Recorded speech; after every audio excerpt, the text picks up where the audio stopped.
ओम नमः शिवाय। आप सभी को श्रावण पूर्णिमा की हार्दिक शुभकामनाएं। आज की इस वीडियो में आप सुनेंगे श्रावण पूर्णिमा की संपूर्ण व्रत कथा। हिंदू धर्म में श्रावण पूर्णिमा का अत्यधिक महत्व है। यह दिन विशेष रूप से भगवान शिव और गंगा नदी के पूजन के लिए प्रसिद्ध है। तो आइए आज की कथा आरंभ करते हैं। एक समय की बात है जब यशोदा मैया ने भगवान श्री कृष्ण से कहा कि हे कृष्ण, तुम सारे संसार के उत्पन्न करता, पालनहारी तथा संहार करता हो।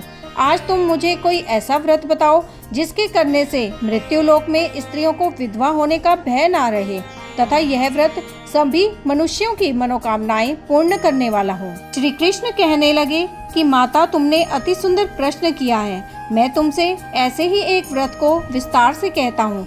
सौभाग्य की प्राप्ति के लिए स्त्रियों को 32 पूर्णमासियों का व्रत करना चाहिए। इस व्रत को करने से उन्हें सौभाग्य और संपत्ति मिलती है। यह व्रत सौभाग्य देने वाला और भगवान शिव के प्रति मनुष्य मात्र की भक्ति को बढ़ाने वाला है।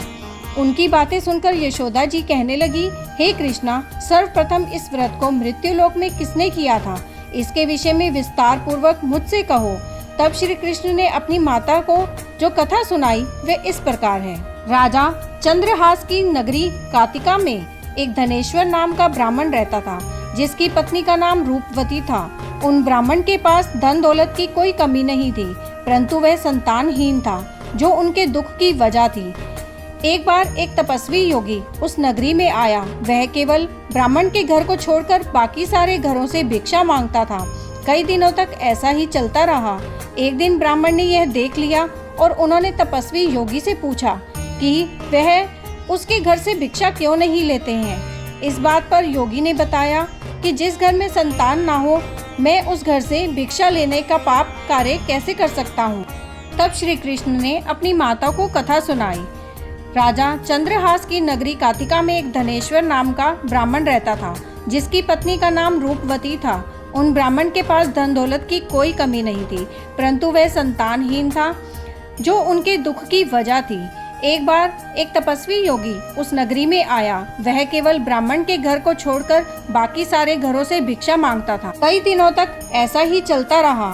एक दिन ब्राह्मण ने यह देख लिया और उन्होंने तपस्वी योगी से पूछा कि वह उसके घर से भिक्षा क्यों नहीं लेते हैं। इस बात पर योगी ने बताया कि जिस घर में संतान ना हो, उस घर से भिक्षा लेना पाप का कार्य है। तपस्वी की बात सुनकर धनेश्वर को बहुत दुख हुआ और उसने तपस्वी से इसका समाधान पूछा। उस तपस्वी ने धनेश्वर को देवी चंडी की आराधना करने को कहा। अगले दिन धनेश्वर तपस्वी के अनुसार चंडी की उपासना तथा उपवास करने के लिए जंगल में चला गया। 16 दिन के पश्चात देवी चंडी ने धनेश्वर को दर्शन दिए, जिसमें देवी माँ ने कहा कि शीघ्र ही तुम्हें पुत्र रत्न की प्राप्ति होगी, परंतु उसकी केवल आयु 16 वर्ष की होगी और उसके पश्चात उसकी मृत्यु हो जाएगी। देवी की बात से धनेश्वर थोड़ी चिंता में पड़ गए। तब देवी बोली कि यदि ब्राह्मण दंपति 32 पूर्णमासियों का व्रत विधि पूर्वक करेंगे तो उनके पुत्र को दीर्घायु प्राप्त हो जाएगी। इसके साथ ही यदि वह लगातार 32 पूर्णमासी तक आटे के दीपक बनाकर शिव जी का पूजन करेंगे तभी ये विधि पूर्ण होगी। इसके अलावा देवी माँ ने ये भी कहा कि प्रातः काल तुम्हें इस स्थान पर आम का वृक्ष दिखाई देगा। उस पर चढ़कर शीघ्र ही तुम एक फल तोड़कर अपने घर चले जाना और अपनी पत्नी से ये पूरा वृतांत बताना। ब्राह्मण ने ऐसा ही किया और अपनी पत्नी को वो आम का फल खाने को दे दिया। इसके बाद ब्राह्मणी गर्भवती हो गई। कुछ समय बाद देवी माँ की कृपा से उनके घर पर एक पुत्र का जन्म हुआ, जिसका नाम उन्होंने देवीदास रखा। चंडी माता की आज्ञा अनुसार उस ब्राह्मण दंपति ने 32 पूर्णमासी का व्रत रखना प्रारंभ कर दिया। जब देवीदास 16 वर्ष का होने वाला था, उस समय उसके माता पिता ने उसके मामा के साथ उसे विद्या अध्ययन के लिए काशी भेज दिया। काशी जा रहे मामा और भांजा रात बिताने के लिए किसी गांव में ठहरे हुए थे और उस दिन उसी गांव में एक ब्राह्मण की सुंदर कन्या का विवाह होने वाला था। जिस धर्मशाला के अंदर वर और उसकी बारात ठहरी हुई थी, उसी धर्मशाला में देवीदास और उसके मामा भी ठहरे हुए थे। लेकिन लग्न के समय वर को धनुर्वात हो गया, इसलिए वर के पिता ने अपने रिश्तेदारों से परामर्श करके निश्चय किया कि देवीदास मेरे ही पुत्र जैसा सुंदर है, मैं इसके साथ ही कन्या का लग्न करवाना चाहता हूँ।